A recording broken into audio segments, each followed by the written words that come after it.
Vande Mataram, dear students. Today we will start the fourth part of Unit 6 of English subject of Standard 8, and the fourth part is the continuity of third part video. तो बच्चों अपने इस video में क्या देखेंगे? Unit 6 के third part को continue करेंगे और इस स्टोरी के भी थर्ड पार्ट को अपने देखेंगे इस वीडियो में। ओके, तो शुरू करें। तो शुरू करने से पहले अपने थोड़ा रिकॉल कर लेते हैं। राइट, अभी तक अपने क्या देखा था कि जॉडी नाम का एक बच्चा है, उसके पिता को सांप ने डंक मार दिया था और पॉइजन निकालने के लिए उसके पिता एक हरिणी को, फीमेल डियर को मार डालते हैं और उसके हार्ट और लीवर की मदद से पॉइजन को निकाल लेते हैं।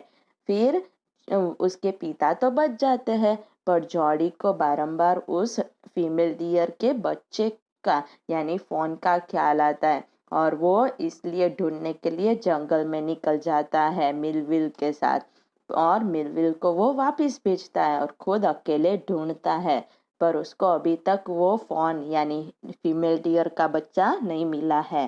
राइट, अब आगे देखते हैं कि क्या हुआ है। Movement directly in front of him startled him so that he tumbled backward. The fawn lifted its face to his. It turned its head with a wide wandering motion and shook him through with the stare of its liquid eyes. फिर क्या हुआ कि अचानक से ऐसी घड़ी आई कि उसको कुछ पीछे हो ऐसा लगा और फिर वो देखने लगा कि क्या है। तो देखा तो कौन था? फॉन था, यानी फीमेल डियर का बच्चा जिसको ढूंढने के लिए वो निकला था। और वो फॉन क्या कर रहा था? वो अपना सिर ऐसे उठा के देख रहा था कि कौन है, ऐसे वॉन्डर कर रहा था। वो अपना सिर भी हिला रहा था और ऐसे सोच में पड़ा हुआ था, और उसकी आंखें हैं वो कैसी थी? लिक्विड से भरी हुई। It was क्वेवरिंग। क्वेवरिंग यानी क्या होता है कि शेक होना, यानी ऐसे ध्रुज रहा था fawn. It made no effort to rise और run, body could not trust himself to move. फिर क्या हुआ कि वो फॉन था जो, वो ऐसे उठ भी नहीं रहा था या फिर दौड़ भी नहीं पा रहा था, और जॉडी वो विश्वास नहीं कर रहा था कि वो हिले या ना हिले। फिर ही विस्पर्ड इट्स मी। किसने विस्पर किया? जॉडी धीरे से बोला कि मैं हूँ। The fawn lifted its nose scenting him. Fawn ने उसका नाक उठाया और वो सूंघने लगा कि कौन था। He reached out one hand and laid it on the soft neck. The touch made him delirious. Delirious यानी कि excited, खुश कर देना। फिर क्या हुआ? जॉडी ने अपना एक हाथ उठाया और वो फोन की डोक पे, नेक पे धीरे से ऐसे ही वो पंपालने लगा, और वो जैसे उसने छुआ तो वो फोन बड़ा खुश हो गया, एक्साइटेड हो गया। He moved forward on all fours until he was close beside it. He put his arms around its body. A light convulsion passed over it, but it did not stir. फिर क्या हुआ कि जैसे ही Jordi ने उसको छुआ वो खुश हो गया और वो अपने चारों पैर पे धीरे धीरे करके जॉडी के बिल्कुल पास आ गया, और जॉडी अपने हाथ उठाकर उसने जॉडी को छुआ। फिर क्या हुआ कि थोड़ी ध्रुजारी तो भी थी, वो पूरी तरह से तो ऐसे स्थिर नहीं हो गया था। He stroked its sides as gently as though the fawn were a china deer and he might break it. फिर जॉडी ने क्या किया कि जॉडी बहुत ही धीरे धीरे से उसको पकड़ा उसने। क्यों? क्योंकि वो बिल्कुल मुलायम मुलायम था और बहुत ही चाइना डियर जैसा था कि टूट सकता है जल्दी से ऐसे, क्योंकि अभी तो बच्चा बहुत छोटा था। यहाँ पे देखो, आपको पिक्चर में दिख रहा है ना, ये जॉडी है, वो झाड़ियों में से उस डियर के बच्चे को ले जा रहा है, और ये बच्चा कितना छोटा है, है ना। तो उसको लग रहा था कि ये टूट भी सकता है, इसलिए बहुत ही प्रेशियसली धीरे से उसने उस बच्चे को उठाया। Its skin was very soft, it was slick and clean and had a sweet scent of grass. तो उस फॉन की स्किन कैसी थी, बहुत ही सॉफ्ट सॉफ्ट थी और वो शाइन मार रही थी और बिल्कुल क्लीन थी और उसमें से धीरे धीरे सी सुगंध आ रही थी। किसकी? तो घास की सुगंध आ रही थी। He rose slowly and lifted the fawn from the ground. Its legs hung limply. They were surprisingly long, and he had to hoist the fawn as high as possible under his arms. फिर क्या किया कि Jordi ने उस बच्चे को अपनी गोद में उठा लिया धीरे से, और उसके पैर थे वो बहुत ही लंबे लंबे जैसे थे, तो वो तो लटक रहे थे हवा में।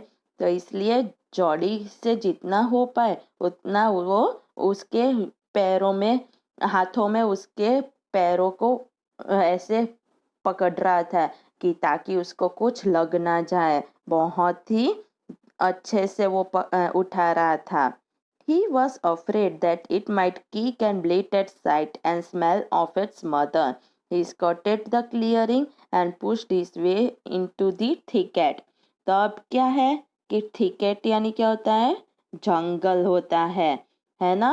तो अब क्या हुआ कि वो यानी कौन? जॉडी। जॉडी डरा हुआ था कि कहीं वो बच्चा उसको किक ना मार दे या फिर ब्लीट यानी कि आवाज ना निकालने लगे, उसको उसकी माँ की सुगंध आ जाए मरे हुए बॉडी की, तो कहीं वो ऐसे करने ना लगे। इसलिए वो धीरे धीरे जंगल में से पास होने लगा कि वो कुछ कर ना बैठे, उसको सुगंध आ जाए तो। It was difficult to fight through with his burden. The fawn's leg caught in the bushes and he could not lift his own with freedom. He tried to shield its face from prickling vines. अब क्या हुआ कि उसको उठाकर और फिर लड़ना बहुत मुश्किल था, और उस फॉन के पैर थे, बच्चे के पैर थे, वो झाड़ियों में फंस गए और वो उसको उठाकर ऐसे निकाल नहीं पा रहा था। उसने बहुत ट्राई की कि उसके यानी कि किसके, जॉडी के मुंह पे वो जो वाइन्स थे यानी कि झाड़ियाँ थी वो उसको लग ना जाए, वो ध्यान रख रहा था। Its head bobbed with his stride, his heart thumped with the marvel of its acceptance of him. He reached the trail and walked as fast as he could until he came to the intersection with the road home. तो अब क्या हुआ कि वो barbed यानी क्या होता है, यानी छोटे छोटे बाल वाला मुंह। ये किसका था? जॉडी का। जॉडी के मुंह पे बहुत छोटे छोटे बाल थे, तो उसको ऐसे लग रहा था कि मुझे कहीं मुंह पे लग ना जाए झाड़ियाँ, इसलिए वो छलांग, स्ट्राइड यानी छलांग मार मार कर अब दौड़ने लगा था। उसके हार्ट यानी कि उसकी हार्ट बीट भी ज़्यादा बढ़ गई थी, पर फिर भी वो जितनी हो सके उतनी तेजी से वो जंगल को पार करना चाह रहा था और तब तक छलांग मारकर भागता रहा जब तक उसके घर के पास जाने वाला रास्ता उसको मिल नहीं गया। He stopped to rest and set the fawn down on its dangling legs. It wavered on them. It looked at him and bleated. फिर क्या हुआ कि जैसे ही रोड आ गया तो वो अब आराम करना चाह रहा था, इसलिए उसने उसको उस बच्चे को नीचे रखा और आराम करा। फिर वो उसकी तरफ देख रहा था कि बराबर तो है ना सब। तो इसलिए फिर उसने क्या किया, उस बच्चे को नीचे उतार डाला और फिर वो बच्चा है, कौन सा बच्चा? हरिणी का बच्चा, वो उसकी तरफ देख रहा था। किसकी तरफ? जॉडी की तरफ, और ब्लीटेड यानी कि आवाज निकालने लगा था। He said enchanted, I will carry you after I get my breath. फिर जॉडी ने उस बच्चे को कहा कि मैं तुम्हें वापिस उठा लूंगा, पर मुझे थोड़ी देर रेस्ट करने दो, आराम कर कर उठा डालूंगा.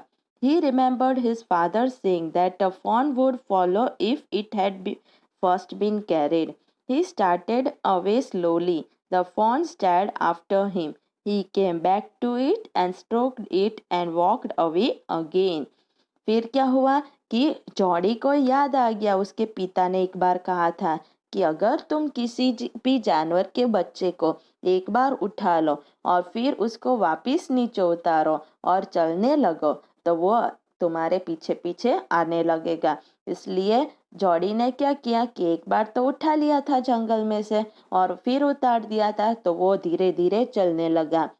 तो वो हरिणी का बच्चा उसको देख रहा था, ऐसे स्टेयर कर रहा था कि ये क्या कहाँ जा रहा है. इसलिए वो धीरे धीरे पीछे पीछे आने लगा. फिर वापस रुक गया. फिर वापस जैसे जॉडी जा रहा था वैसे वो पीछे पीछे जाने लगा. He came back to it and stroked it and walked away again. It took a few wobbling steps towards him and cried piteously. It was willing to follow him. It belonged to him. It was his own. He was light-headed with his joy. He wanted to fondle it. The light-headed यानी क्या होता है? Unable to think clearly. तो अब क्या हुआ कि वो हरिणी का बच्चा धीरे धीरे थोड़े थोड़े स्टेप्स लेके और रोते रोते, जैसे कि बहुत अपने को दया आए, अतिशय दया आए, उस तरह वो चल रहा था. और वो उसके पीछे पीछे फॉलो करने की ट्राई कर रहा था क्योंकि अब तो उसको बचा लिया जॉडी ने. तब वो जॉडी का हो गया था इसलिए. और वो समझ नहीं पा रहा था खुशी के मारे कि क्या करे. To run and romp with it, to call to it to come to him. He dared not alarm it. He picked it up and carried it in front of him over his two arms. It seemed to him that he walked without effort. फिर क्या किया कि वो हरिणी का बच्चा था, वो दौड़ना चाह रहा था और खेलना चाह रहा था और वो जोड़ी को बुलाना चाह रहा था, पर वो ऐसा सब तो कर नहीं पा रहा था. इसलिए फिर क्या किया कि जॉडी ने वापस उसको उठा लिया और अपने दोनों आर्म्स में उसको ले लिया, दोनों हाथों में उसको गोद में ले लिया और फिर वो धीरे धीरे वापस चलने लगे. ओके, तो यहाँ तक की स्टोरी आप सबको समझ में आ गई. ओके, अब आगे की स्टोरी अपने नेक्स्ट वीडियो में देखेंगे. ओके, वंदे मातरम.